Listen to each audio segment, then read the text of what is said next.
these individuals will find themselves in different environments in different years, and so you can see how those changing environments affect different individuals over time. It's far more powerful than studying very short-lived organisms.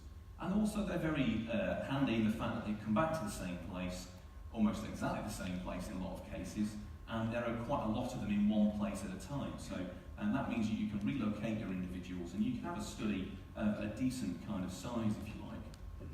So all these, can we use Welsh seabirds as marine indicators? And there's a couple of neat examples of that I think are quite worth mentioning. The first one is our Atlantic puffin population. So this is one of the awesome things about being involved in the work that I'm involved in, is that this data set goes back to 1973. It's older than me. I once looked into the eyes of a puffin that was ringed in 1973. It wasn't that long ago, but it was kind of awesome to be looking at a puffin that was older than yourself. So we can look at what happens to adult survival over time. Most puffins come back. They've got survival rates in the 90%, and we do that every year by ringing and recapturing. You can just about see the colourings on this little guy. And one thing that we noticed after the really severe storms in 2013-14 was a massive seabird wreck. Tens of thousands of seabirds washed up on beaches in the west of Europe. And we can look at what effect that had on the puffin population. And you can see in 2014, that really had a massive hit to the survival rates of puffins. So there was a 25% increase in the mortality. So imagine if 25% of us didn't come back after Christmas. That's going to kind of mess up any ecosystem. It was a really big hit. There were lots of puffins hanging around, not knowing what to do, waiting for partners that never came back. It was all getting pretty kind of spring watching. Very, very, very poignant stuff. Massive decline in feeding rates. They started breeding much later. Absolute, chaos. So it must have had a massive effect on the puffin population, and they must have virtually gone extinct, right? Well, not really. All we saw was a little hiccup in this otherwise inexorable increase in the puffin population on Skomer Island. Same pattern happened on Skookum Island, by the way. This was quite interesting because it meant that even that these long-lived populations, there's lots of kind of spare adults around that can fill in the gaps. But we might need to be worried about this pattern if, as predictions suggest, that extreme weather events start to become more frequent. Incidentally, I'm as worried about a population that increases that fast as I am about populations that decrease very quickly. But there you go. Another great example is oil pollution. I remember the Sea Empress oil spill that happened in the entrance to Milford Haven in '96. And Tim Burkhead's Guillemot study very elegantly showed that you could see big drops in adult survival in relation to oil spill events over really quite a widespread area. So these little black dots, a bit like my red dot when the puffin survival rate dropped, whenever there's an oil spill you can see that adult survival drops quite a lot. Although if you looked at the overall population count, you wouldn't necessarily detect that much of a change. You might say, oh, it slows down a bit, there's a bit of a hiccup, it slows down a bit.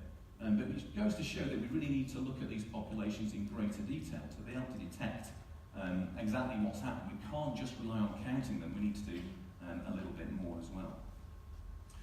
So that's the kind of backdrop to the work that I do. A lot of it depends on massive amounts of work by other people. So I very much feel I'm kind of sat on top of a massive pile of other people's work, but it's a privilege to be able to do that, and it's great to be able to talk to you today about some of the things that we get up to.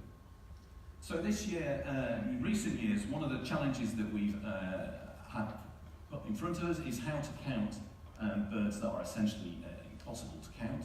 They're essentially invisible. So this is part of a big drive to count the UK seabirds. You might have heard of the Seabirds Count, and the Seabirds Count on Twitter. It's kind of been coordinated by nationally, quite badly. Joint efforts of RSPB, Wildlife Trusts, National Trust, all sorts of natural resources, Wales, all sorts of people, to try and do a kind of audit of the nations, the UK seabirds, UK and Ireland, I think, to try and give a bit of a health check, to check what's happening is reflecting what happens on monitoring sites like Skomer and Skookum Island.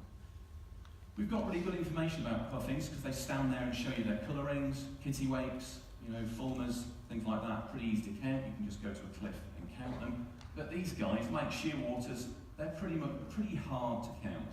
They're nocturnal. They only come to their breeding, in the sense that they only come to their breeding colonies at night. You go to Skoma by day, you go to Skokun by day, you don't see any Manx shearwaters apart from dead ones with bits of feathers and twisted bits of bone in between that the gulls have eaten. And they also nest in burrows. You go to these islands, they're all under the ground, and that's why they're so strict about you not straying off the paths, because you don't want to collapse these burrows. So how can we be able to count species like this? Well, the key to it is you need to have a kind of noisy, angry study species. So the key to it is that if you play the call of a Manx shearwater, they'll call back. So if you play this, I'm going to have to do the impression now. Rob Thomas does a mean storm petrel. He's busy in the open day today, isn't he?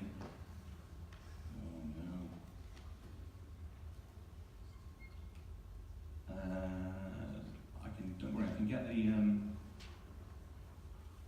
get the file out and just play it.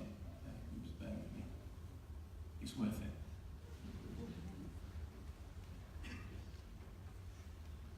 There we go. Ready? Can you do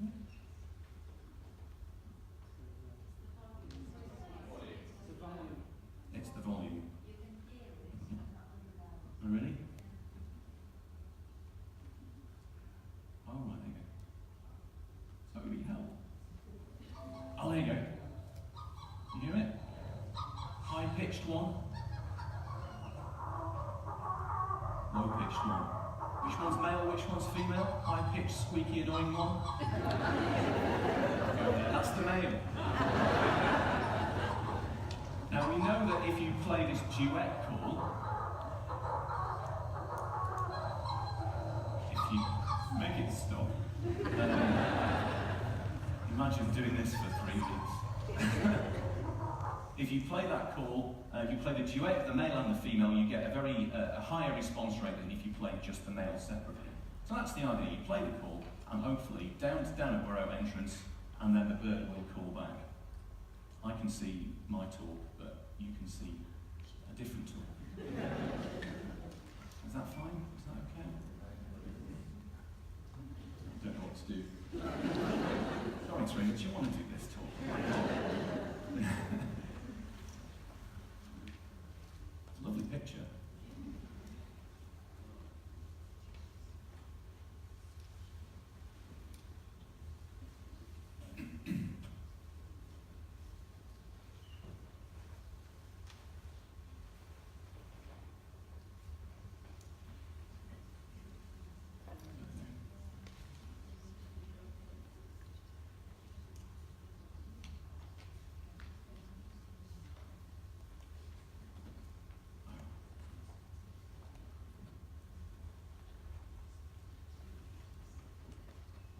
So there it is. You play the call to the Manx shearwater, and it will call back to you. So you have a number of things that you need to do as part of your census method. Now the keyboard's not working. I'm very sorry about it. I'm seeing different things here to what you're seeing. There's a picture. There's some people. They've got robes and 10 players. I'm going to close everything else that's not me. How about that? There we are. Is that better? Yes, right. Bingo. Right, so what do? You identify your suitable habitat. You don't do playback to patches of rock. You need to discount that area. You've calculated your response rate by going and playing that tape repeatedly to a bunch of burrows, so you know that on average, over the course of your census period, you know how many of them call back, and it's about half. About half of the burrows will call back. A bit more on Skokun Island, I think, because the soil is shallower, so the shearwaters can hear better, or we can hear them better. And then you know what the response rate is, so you know that if you go out and survey your suitable habitat and you get 1,000 responses from burrows, you have to times that up to make it a bigger number, because only half of the burrows have responded, so there might be 2,000 if it's a 50% response rate. And then you do some fancy maths and you come up with a number. Don't ask me about that bit. And this is what happens when you've done it. Now, I've greyed out 99's data because they tried really hard to get that right, and we don't think it was the best method that we could do. We think that ours was. So don't read too much into this massive increase on Skomer Island. This was, I think, kind of like a pilot study for what happened in 2011, 2012. But it shows that, together there's more than nearly 400,000 pairs of manx shearwaters on pairs, that's not individuals, pairs, occupied burrows on Skomer and Skokholm Islands. I'll talk about 2018 in a sec, because we haven't really got the final numbers. I'm ashamed to say, after all the hard work in the field. But that's amazing, isn't it? That's loads and loads of animals. That's an awful lot of birds. Now, what's happening in terms of population trend, I can't really tell you exactly what the number is for 2018 because I can't remember it. But this is what's happening, the overall population trend on Skomer Island. And if you kind of go, there's 2011 is about 1,000, and we're getting up to about 1,200. These are annual monitoring plots have gone up by about 20-25% in that time. I think that's about what's happening with the 2018 data.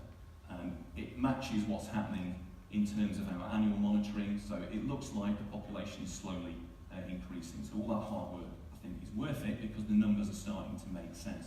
And a similar thing on Skokholm Island as well. We think there's a similar kind of steady increase in what happened from 2011 to 2018. So that means that there's about 1 million adult shearwaters on Skokholm, Skomer and Middleholm Islands. National Trust very kindly stepped in with some funding to enable Middleholm to get census this year so that the whole special protection area got counted. It's 1 million adults. That doesn't count the teenagers. That's about 1 million. Once you take your 400,000 or so pairs, you times that up to be 800,000 adults and throw in the 200,000 teenagers that haven't bred yet, and little squawky ones that fly around at night. There's about 1 million of them. That's remarkable. And so if you go there in August when there are lots of chicks under the ground, there's about 1.5 million shearwaters on ground on those two islands. So it's an extraordinarily important population. It's internationally massively important. It's the most important species on those islands, really. And it's a central part of the scheduling of this special protection area. Special protection areas, by the way, are specially protected by the European Union, who will fine us massively if we don't look after them. No one's mentioned what's going to happen in March, who will fine us if we don't look after our manx shearwaters. But there you go. So there's more than 1 million shearwaters on in this area. Okay, there's 35,000 puffins, but there's just a few of those. So what do we do with European storm petrels? This is an amazing infrared photograph that was taken by Bart Kreuzer, who's gone out to, I think this one might be taken in Musa, Zoe, is that right? This is a Skokholm